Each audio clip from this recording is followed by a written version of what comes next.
Alright, your turn.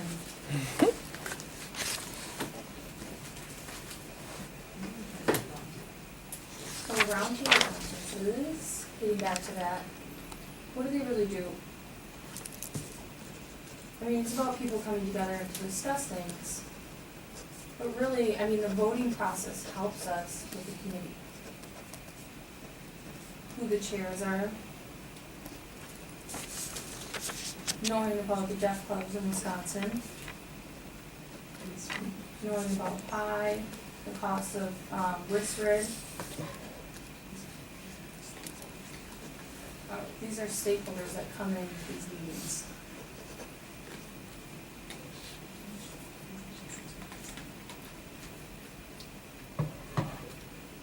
Each organization will send a representative to represent their voting power for their committee.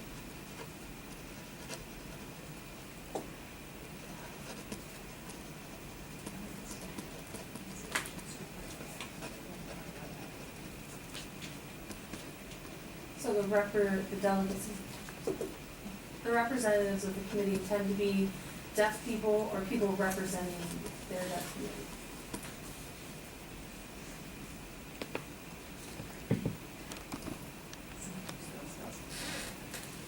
So the Girl Scouts of America would be able to join in these meetings for voting.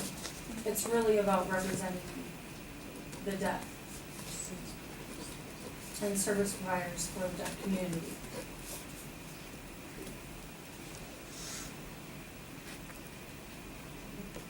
So the roundtable conference allows the community to help us know what to do, what we need to encourage, sometimes what we need to put off for future.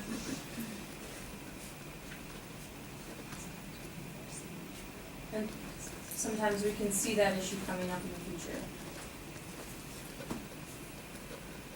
Also, the committee in Milwaukee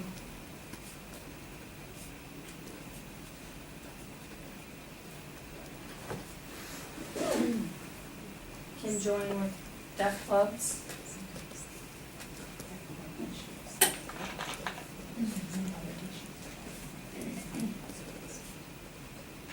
So we can work together as a state and with local clubs to resolve issues.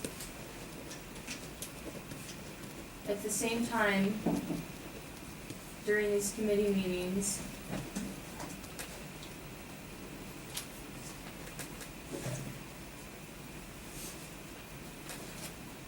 we can discuss our plans and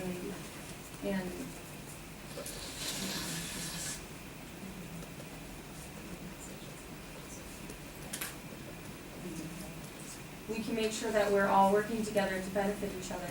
But without these meetings, we wouldn't know what to do for each other.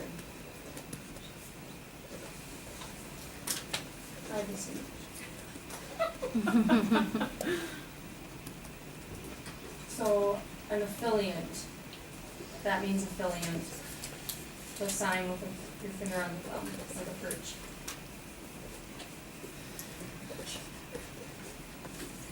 Now we're coming together to explain the committee. Talking about the board members, how to become a member, all of this all together. It can't happen without volunteers. The volunteers are really essential to what we do. There are soldiers spreading the message and understanding about our community. And they volunteer their time together, and without them, we couldn't be a board. For a question? Can only deaf people get involved?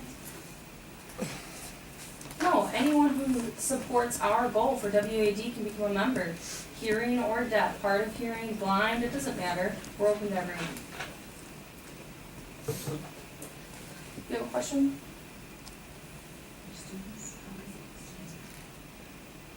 Student involvement, we'll have it mostly UWM. The question is, how can students get involved?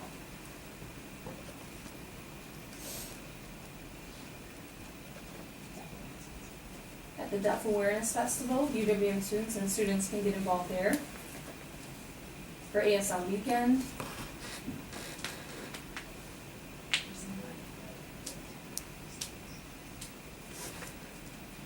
But for some of our active committees, we tend not to have students. With a really important issue, we like students to enjoy it, to come.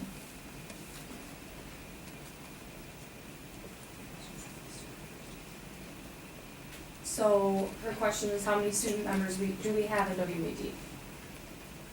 Involving with all of these committees and volunteers, their time, we have, I'm sorry, I was confused. And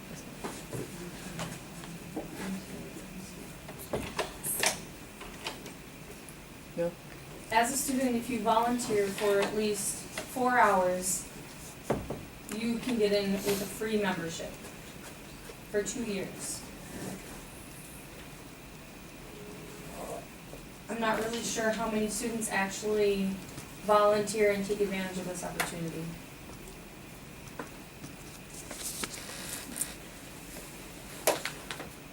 So, really wanna be open to questions that you might have? Become a member, do you have to be a member to go to the conference?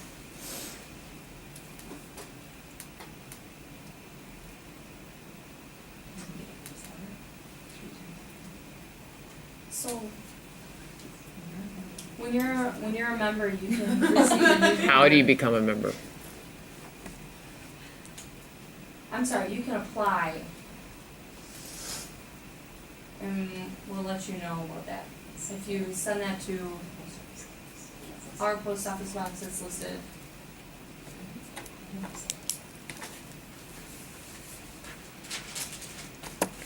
To Katie. What's your favorite event that good you've hosted over the years?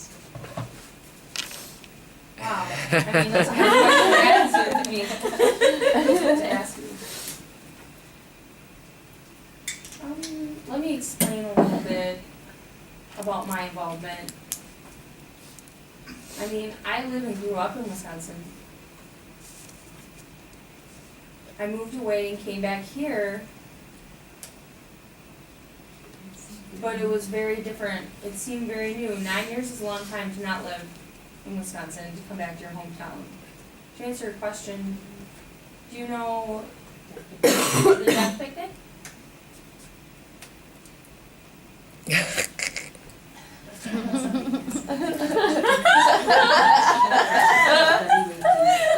I first came here, I had someone ask me at that picnic if I would become the chairperson for WAD. Do you know someone named Milton Lee? Signing L on the chin. Well, he came up to me and he asked me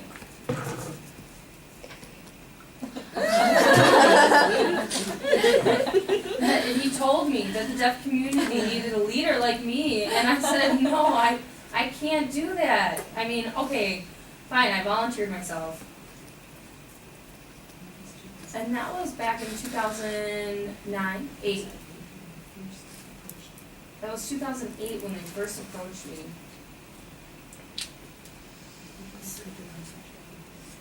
So I did as much as I could to get involved and learn everything that I could about the organization. I did become the president right away. And it was awkward and I was overwhelmed. But I threw myself in there.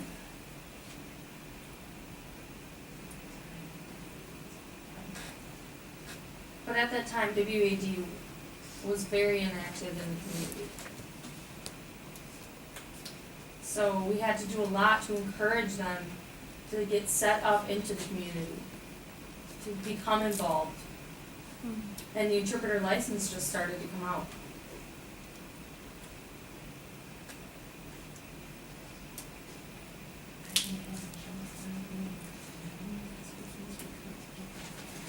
So So when the interpreter licensure bill came out, we moved as quickly as we could to get that passed. We got involved and we jumped right in.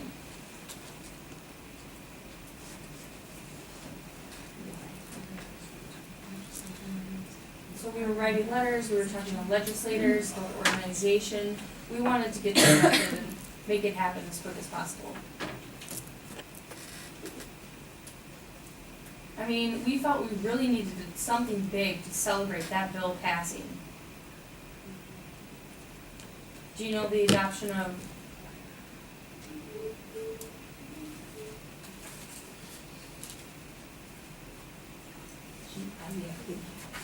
we had a big fest, a big gala. Mhm. And we had awards that were given out. There was a lot of work put into that event.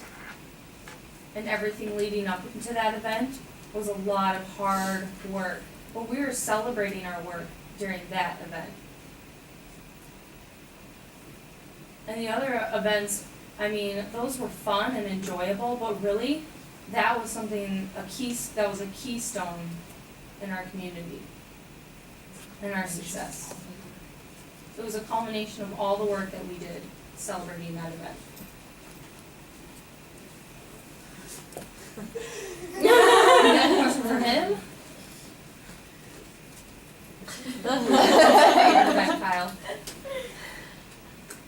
My favorite event, I mean, it's kind of hard to explain, but 2 years ago,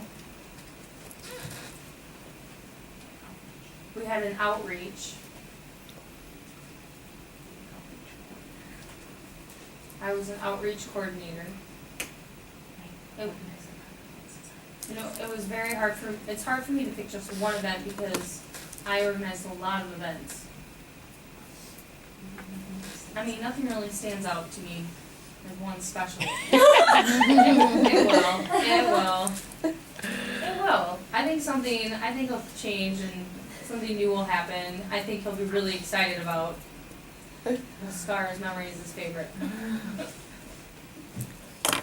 You just had the signs at the Madison Zoo. Are you going to, sorry.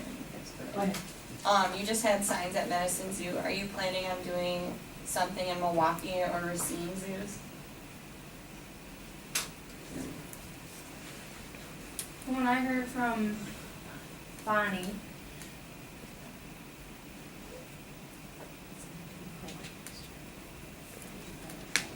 Mhm. it's under a different program next year, but where do they plan on traveling to see? I'm sorry, community? The state.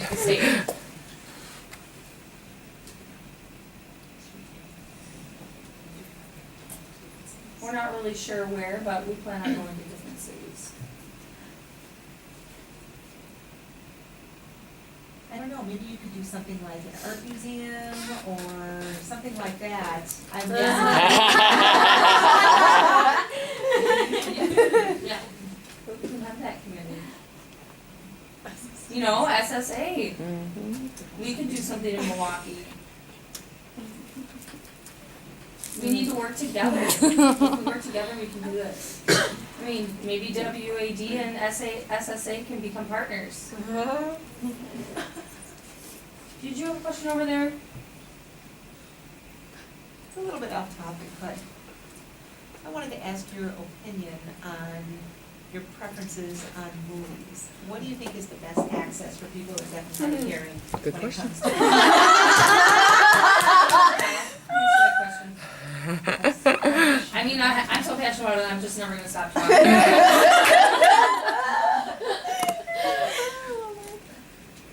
I mean, I prefer open captions on the screen.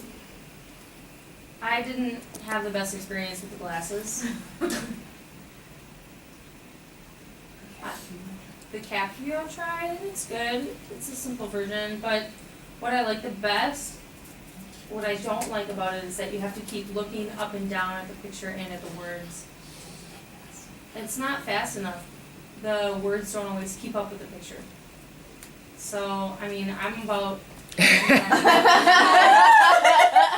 too, exactly.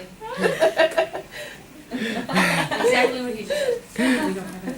Well, we don't have enough hours to talk about captions.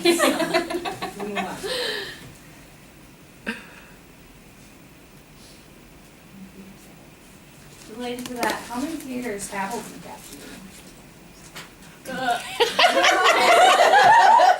We have none, one, five? Next year, I mean, like, in the future nationally, or?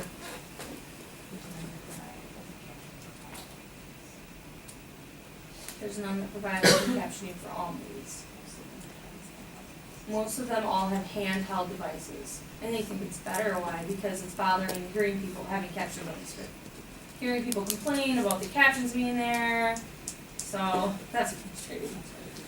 That's why they give the handheld devices. On NAD, the website I looked up for captioning, it says that it would take 30 years for one theater or a theater in every state to have captioning, and 200 years for every theater to have it in every movie, why? like, room in the theater, at the rate that it's going.